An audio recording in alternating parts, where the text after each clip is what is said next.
Good morning.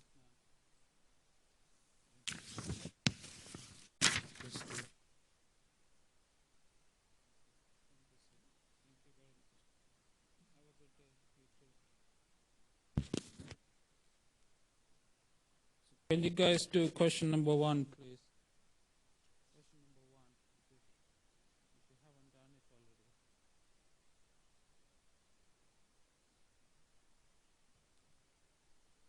Yeah.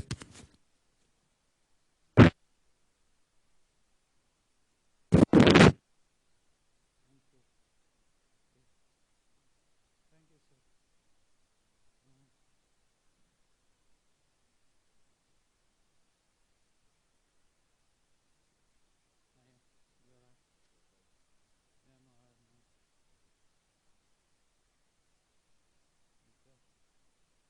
I know.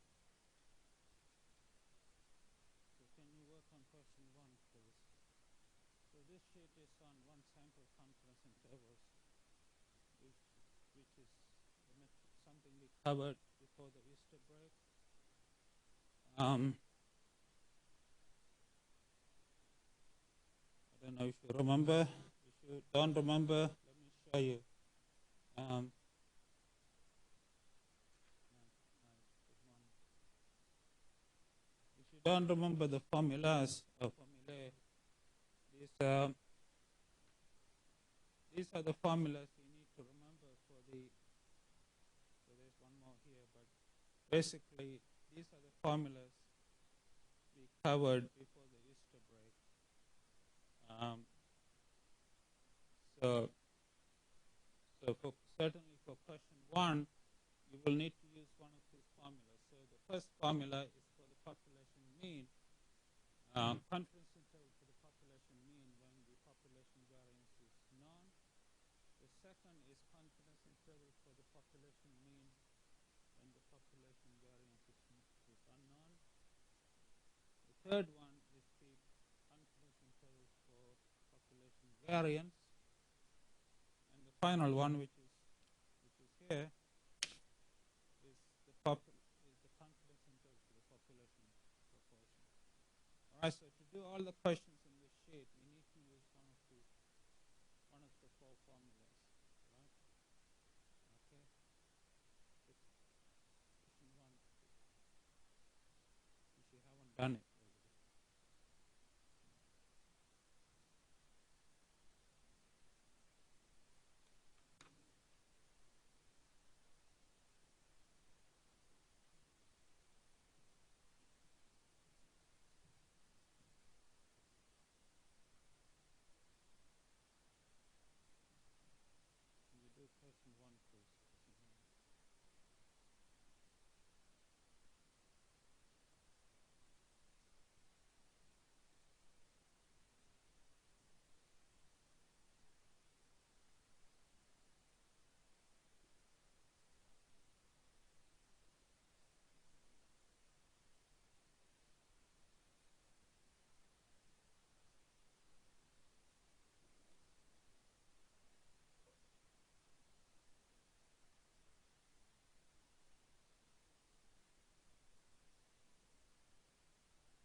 problem?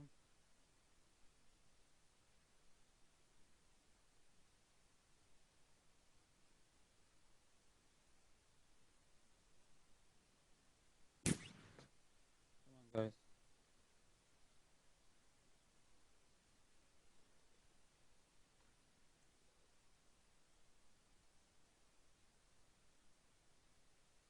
So, so these are, you need to use one of these 4 different formulas to do question 1, right? As I said,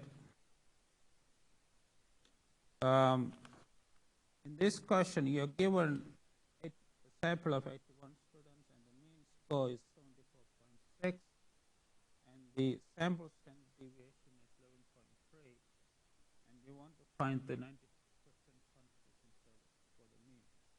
So which formula you think we should use? It must be the first one or the second one. Which one should be used? Why is the first one? Remember, the first one you can use if the population variance is known. The second one, when the population variance is not known. Now, in this case, in this example 1, are we given the population variance? No, right? Okay. So what we need to do, guys, is what we need to do is this, right?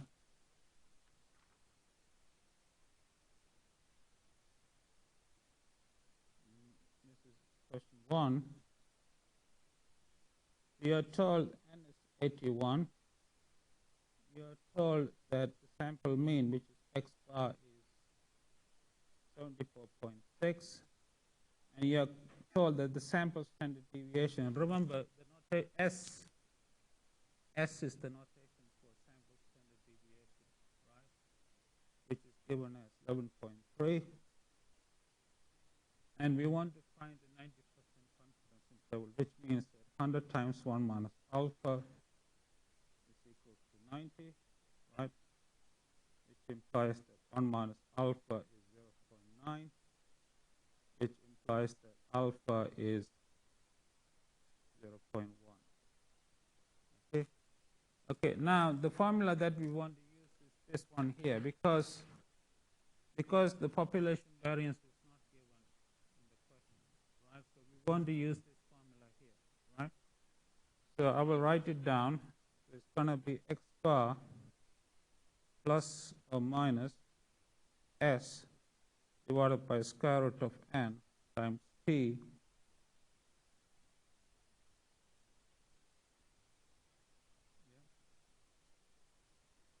Now, this you can write it as 74.6 plus or minus 11.3 square root of 81 t n minus 1 is 80. 100 times 1 minus alpha by 2 is going to be 0.95. Okay. Now, because I think one of the things that I mentioned in the review section, or it's in the notes also, that a p percentile can be approximated by a z percentile if the sample size is large enough. So here your sample size is 80. If your degree of freedom is large enough. In this case, the degree of freedom is 80, which is large, because in statistics, anything about 25 is considered large. So 80 is large, right? So you can approximate this by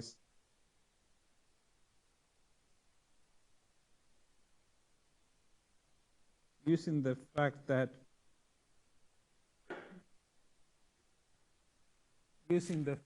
the t percentile approximates to a standard normal percentile for large degrees of freedom above 25. So, in this case, 80 is well above 25. Okay. All right. Now this you can read from the normal table, which is, if you read it, this will become 74.6 plus or minus 11.3. Square root of 81 is 9. You can read this off the table. You will get 1.645. Yeah. And if you do the math for this, the lower limit will be this, and the upper limit will be this. So this is the 90% confidence interval for the mean score, right?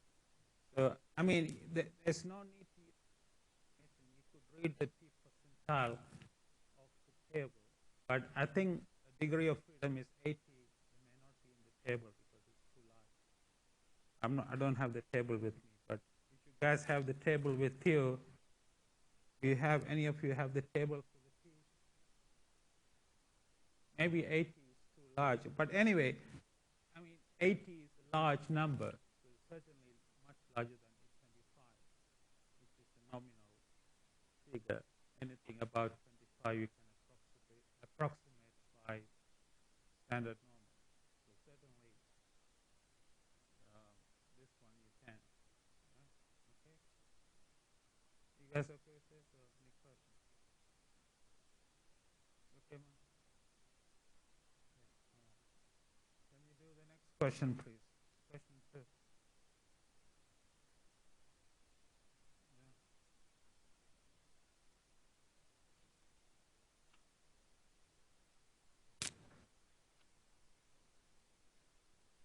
Yes.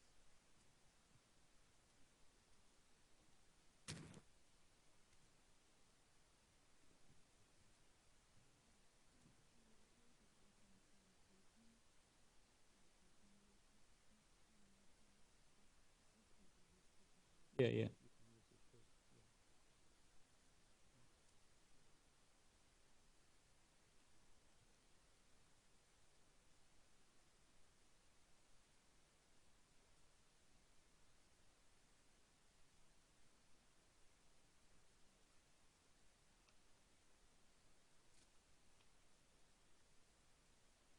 All right. Can you do question 2, please?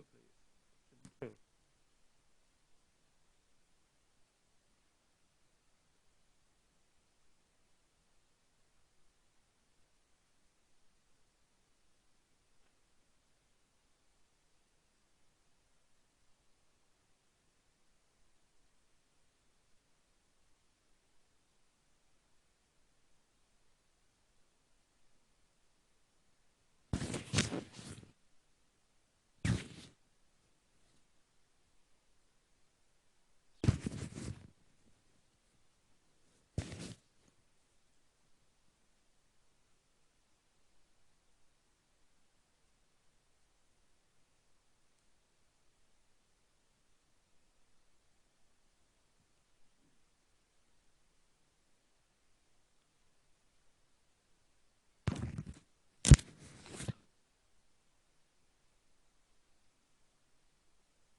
right, let's look at question 2, guys.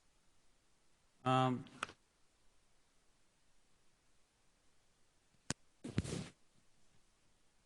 so the first part, we're assuming that the population variance is known, right? So the confidence interval to use is clearly the first one here, right? Remember, this is the confidence interval when the population variance is known. Okay? So that shouldn't be difficult for you guys. So let's see how we can do it. So this is question 2.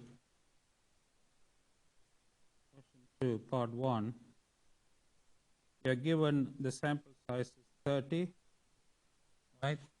Sigma squared is also 30. And you're told that, well, we are looking for x bar, right? X bar is, remember, x bar is 1 over n, which is 30 times the sum of xi.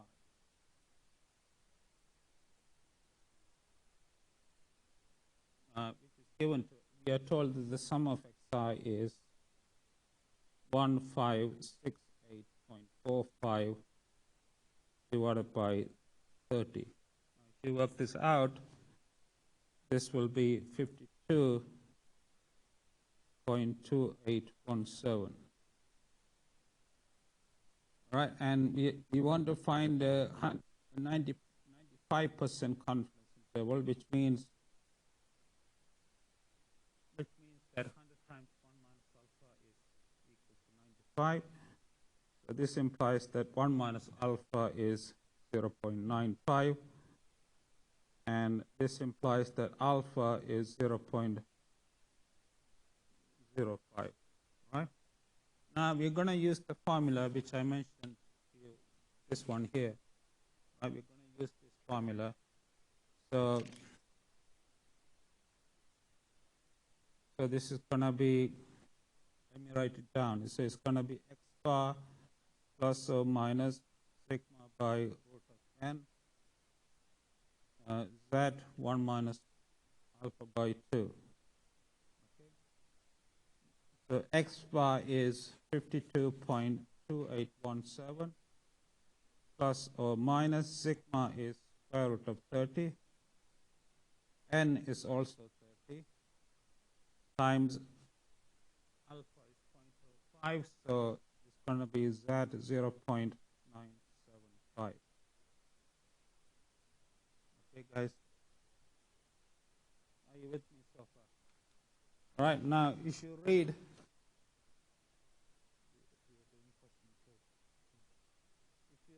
the z value of the table, I assume you know how to read the table. If you don't, look at one of the videos, right? If you read it off the table, this will be 52.2817. These will cancel, plus or minus 1.96.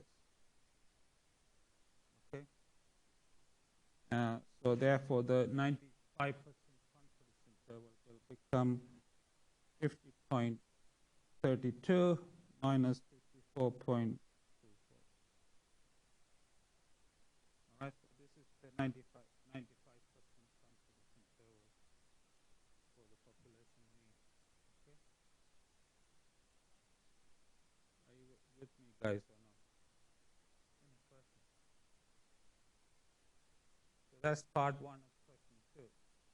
Part 2 of question 2.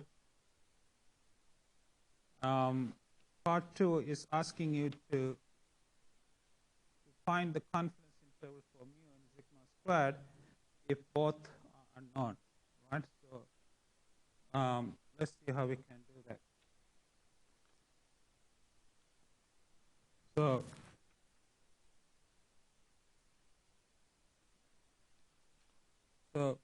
for the first thing first, we want to find the confidence interval for mu when both are unknown, right? And you clearly know which formula to use. It's this one here, right? This is the formula we need to use, right? So, I mean, I've given you all the formulas you need to use. So it's just a matter of subbing the numbers into the formula. Right? So this is Q2 part 2. So let me write down one more time. N equal to 30.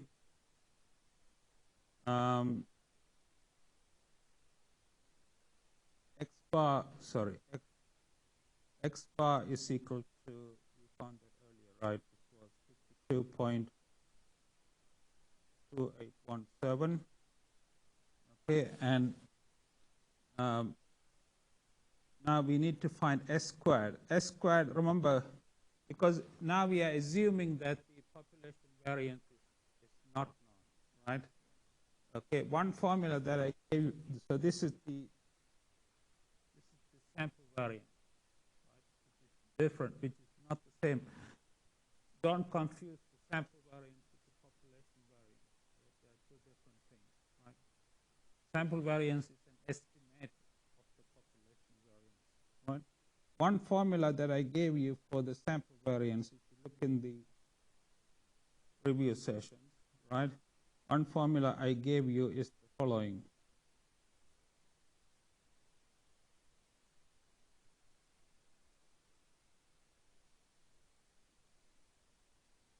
This is one formula I gave you for the sample variance, right? Now let's sub in everything we have. N is, we are told N is 30, so 30 minus 1, 29. And we are given a value for this, which is 83006.73.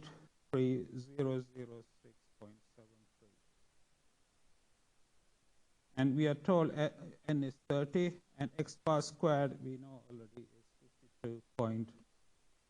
52.2817.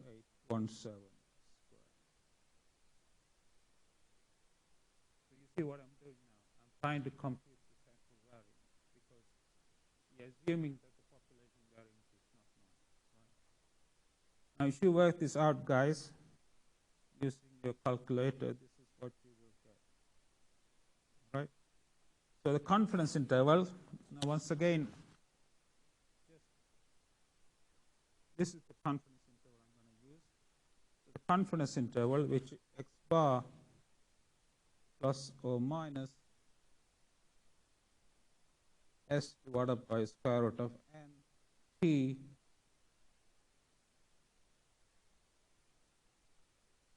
okay. So this is going to become X bar is 52.2817 plus or minus S. S is going to be the square root of this guy. N is 30. And the T guy is N minus 1 is 29. 1 minus alpha by 2 is 0.975. Now you may argue here that 29 is a number greater than 25, so why not use the exact percentile? You could do that, but I mean, it's not going to make a lot of difference, right? So this is going to be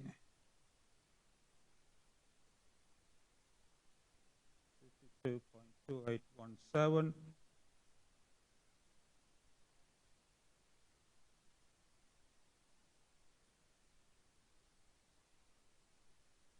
Now this you can read from the T table or the Z table. Either way, you will get something close to 2.045. Yeah. So this is the confidence interval for the mean, assuming that the population variance is not known. Right? You can simplify this to the lower limit will be this, and the upper limit will be this. Right? Is that up to all of you or not? Okay. Are you okay with this? The next, we are not done yet, guys, because there's one more part to this question, is to find the confidence interval for sigma squared, which is the population variance, right? Now, you should go back to the formula sheet. This is the formula sheet I just gave you. the confidence, there's only one formula for the confidence interval for population variance, which is this one, right? Okay. So I'm going to show you so let me go to the next page. So this is still question 2, part 2. We want to find the confidence interval for the population variance, which I will, let me copy this down. Just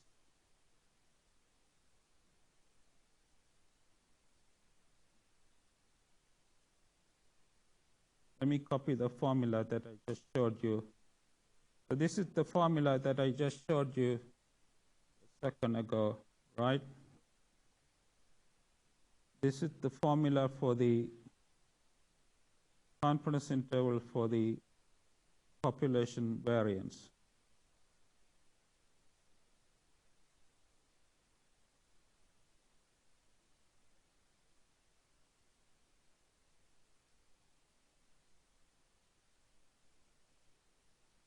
Okay.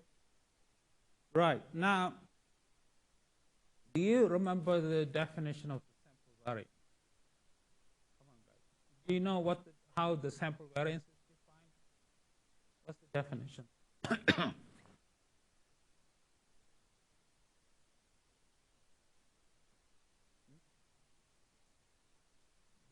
The sample variance is defined as this divided by n minus 1, right?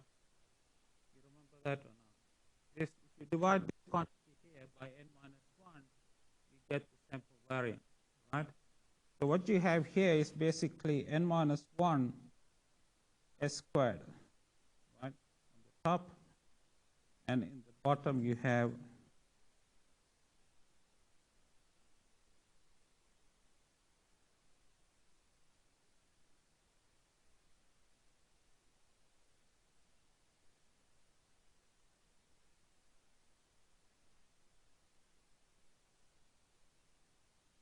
you follow me? Because s squared, the sample variance, is defined as 1 divided by n minus 1 multiplied by this quantity here, right? Okay. Therefore, this quantity must be equal to n minus 1 times the sample variance, right? You follow me or not? Yeah. All right. So the reason I have done this is our n is 30, so it's going to be 29 times s squared. We just worked it out. It's 34.67. Then in the bottom you have chi squared, n minus 1 is 29, 1 minus alpha by 2 is 0.975. Then you have the same thing here, right, divided by chi squared, n minus 1 is 29, alpha by 2 is 0.025. Okay, so I just subbed in the numbers here. Right, now these two guys you can read from the table. I think I showed you a copy of the table for the chi-squared. You will get a copy in the exam too, that copy of the table for the chi, the t, normal, chi-squared. You will get tables for all three in the exam. So you can read them off the table. You should do them. You get 29 times 34.67 divided by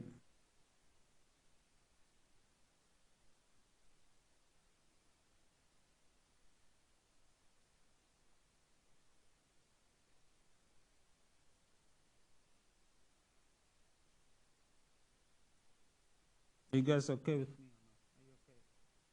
So these are the values you will get if you read them off the table for the chi-squared, right? So therefore, the 95% confidence interval for the population variance is, this is the lower limit, the upper limit is 62.66. All right, so that completes question 2. Yes, okay. Right, can you do next question 3, please? Question 3.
3 is this one here. It's about proportion. So you know which question 3 is about proportion. So the confidence interval that you need to use for question 3 is this one here. So this is the confidence interval for population proportion.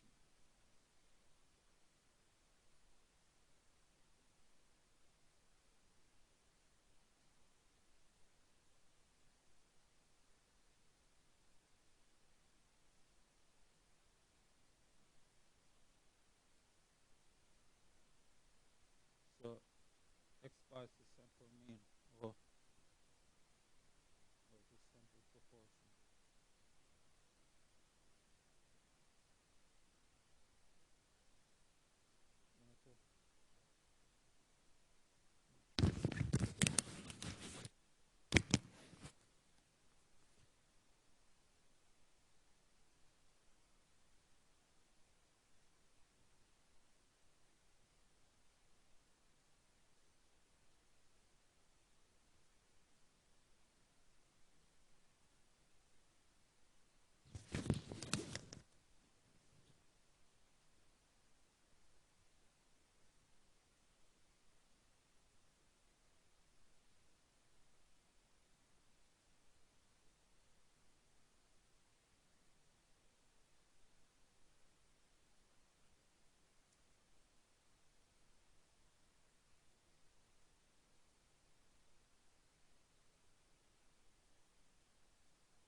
All right, guys. So let's look at question number 3, guys. So you have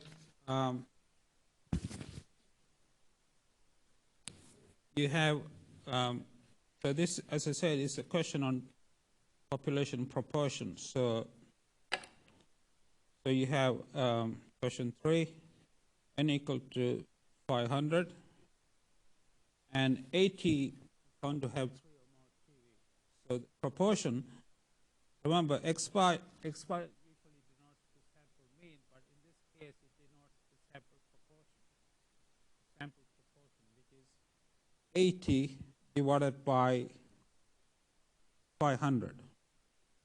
Right? You follow me? Yeah?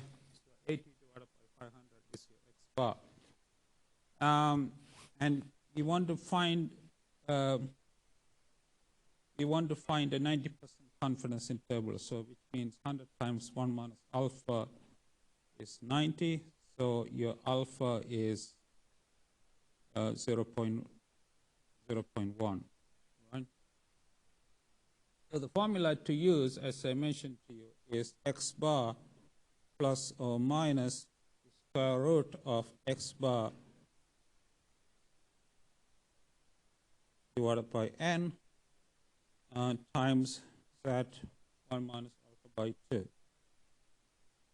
So this is the formula we're going to use. So you just sub in the numbers. So x bar is 80 divided by 500 plus or minus 80 divided by 500. 1 minus that.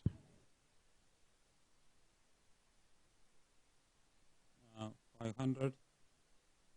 Everything is in square root. Times alpha is 0.1, so this is going to be z 0.95. Okay.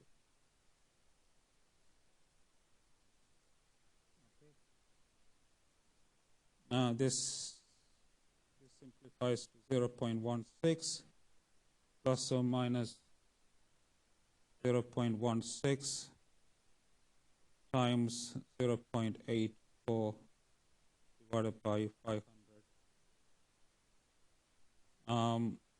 This you can read off the normal table, and you will get 1.645. Okay.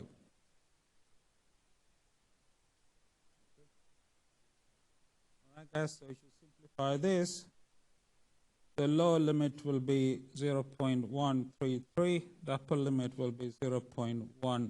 All right, so what this means is that the proportion of people who have 3 or more TV sets is between 0.133 and 0.187 with 90% confidence. Okay.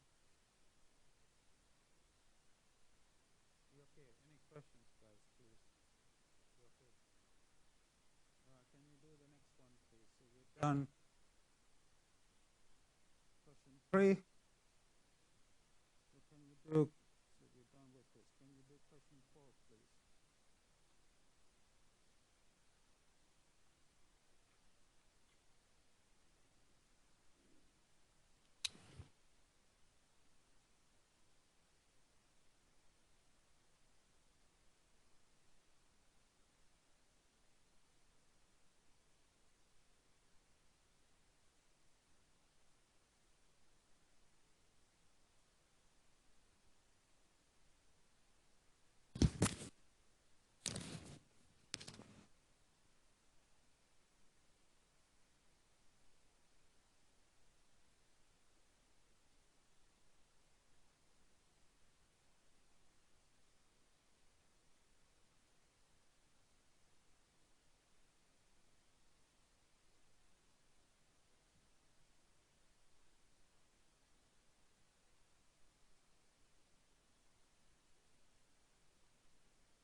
running out of time. So just to give you a short answer to this question, um, just give me just 1 second, okay? Give me just yeah, the question 4 is mainly like a mathematical exercise. Then it's not anything new. Well, it's part of it is numerical, but here we are concerned about the interval for mu when the variance is known, which, as you know, this is the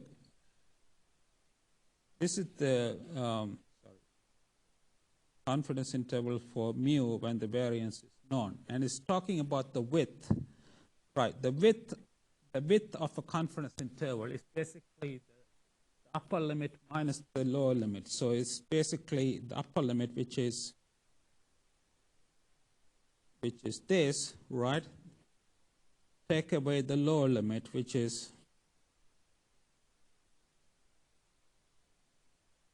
this, right? Now, if you take the difference of these two, you will get 2 times z1 minus alpha by 2 times sigma by root of n, right? Now, the question is, how does this function vary with respect to alpha? There are three factors that change there are 3 things that change the value of one is alpha, the other one is sigma, the other one is n, right? N, not root of n. Now, as alpha increases, the width of the function will decrease. It's not, I'm sure all of you are good in math, right? It's not difficult to see. If you increase the value for alpha, the width of this, that is this function here, will decrease. Whereas if you increase the value of sigma, the width will increase too. Whereas if you increase the value for n, the width will decrease. Right? So that's basically answers the first part of question 4.